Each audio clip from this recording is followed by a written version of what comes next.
तमाम मज़ीद नाज़रीन को खुश आमदीद। नाज़रीन, आज हम बात करेंगे दी गोल्ड लाइफ के बारे में, जो एक हकीकी वाक़े पर मबनी फ़िल्म है और आज का सऊदी अरब में बहस का मौजू बनी हुई है। नेटफ्लिक्स पर दिखाई जाने वाली इंडियन फिल्म दी गोल्ड लाइफ की कहानी ने सऊदी अरब में हंगामा बर्पा कर दिया है, जिसमें सऊदी अरब के कफालत के निज़ाम पर तनकीद का निशाना बनाया गया है।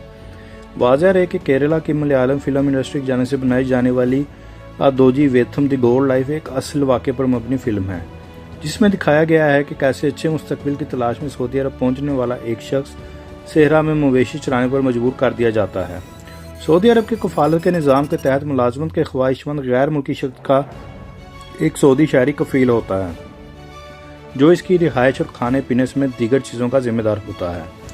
फिल्म साजों को शायद इस बात का इल्म था कि इनकी कहानी सऊदी अरब में मुमकिन तौर पर तनाज़े का बायस बन सकती है, और इसीलिए हिदायतकार ने फिल्म के आगाज़ में एक बयान दिखाया कि फिल्म का मकसद किसी मुल्क, लोगों, मुआशरे या नस्ल को ठेस पहुँचाना नहीं है।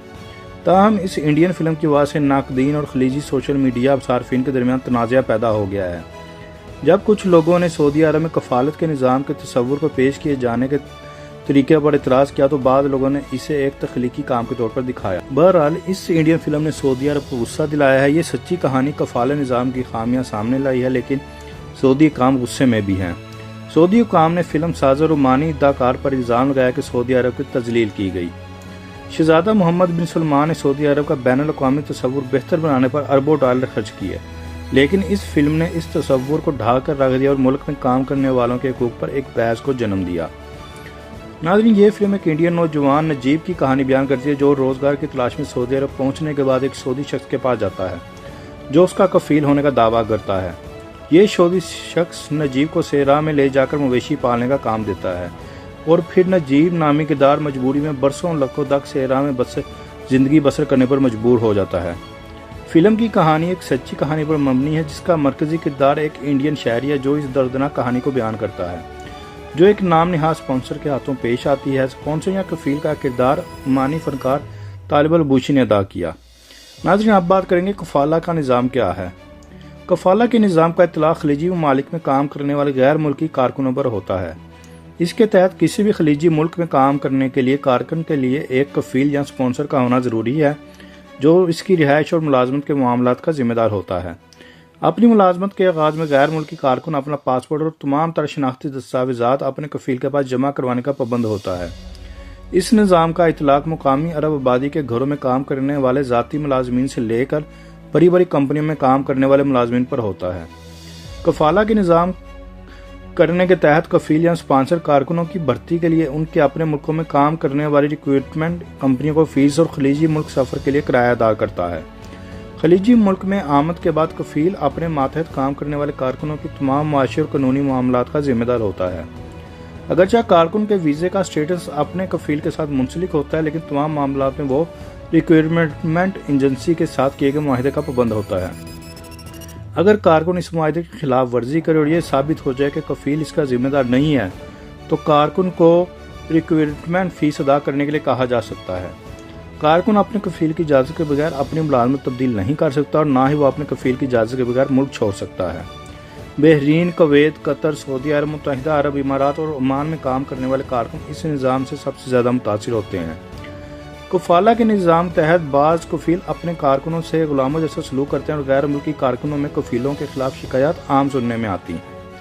नाज़रीन, फिल्म में नजीब दुनिया से अलग थलग अपने मालिक और उसके जानवरों के साथ एक सख्त तपते सहरा में तन्हा रहता है, जहाँ से करीबी सड़कों मीलों के फासिल पर वाक़या है।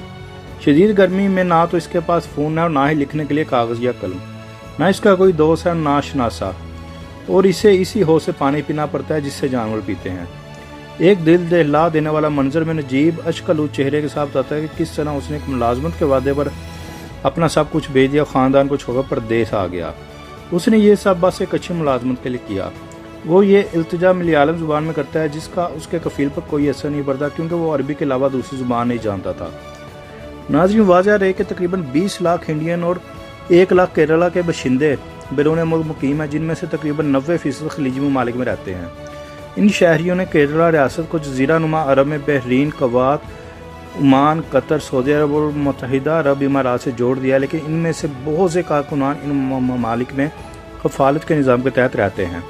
یہ لوگ زیادہ تر غریب اور محنت کش خاندانوں سے تعلق رکھتے ہیں۔ کفالت کا یہ نظام کفیل یا سپانسر کو ان کی رہائش اور نقل و حرکت پر مکمل کنٹرول دیتا ہے، اور شاید اسی وجہ سے وہ بدسلوکی اور استحصال کا شکار ہو جاتے ہیں۔ حقیقت نجیب کہتے ہیں کہ میں نے 1991 میں بہت سے خوابوں کے ساتھ کیرلا چھوڑا تھا، لیکن میرے ساتھ وہاں جو کچھ ہوا وہ خوفناک تھا۔ خوفناک کفیل اور بکریوں کے درمیان زندگی گزارتے ہوئے میں اپنے ہونے کا احساس کھو دیا، میں تقریباً پاگل ہو گیا۔ فلم کے ہدایت کار بلیسی نے سن 2008 میں کتاب کے حقوق حاصل کیے۔ فلم میں مرکزی کردار ادا کرنے والے ملیالم سٹار سوکمارن نے بی بی سی کو بتایا کہ اگلے سال جب ہدایت کار نے انہیں ایک کاپی سونپی تو انہیں لگا کہ انہیں کتاب کے بارے میں سب کچھ معلوم ہے۔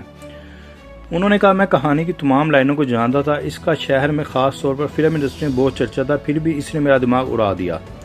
انہوں نے مزید کہا کہ اس کہانی کی سب سے نمایاں خصوصیات میں سے ایک انسان اور جانور کے درمیان پہچان اور مانوسیت کا امتزاج ہے۔ یہ آدمی آہستہ آہستہ انسان کے طور پر اپنی شناخت کھو دیتا ہے اور ان جانوروں میں سے ایک بن جاتا ہے۔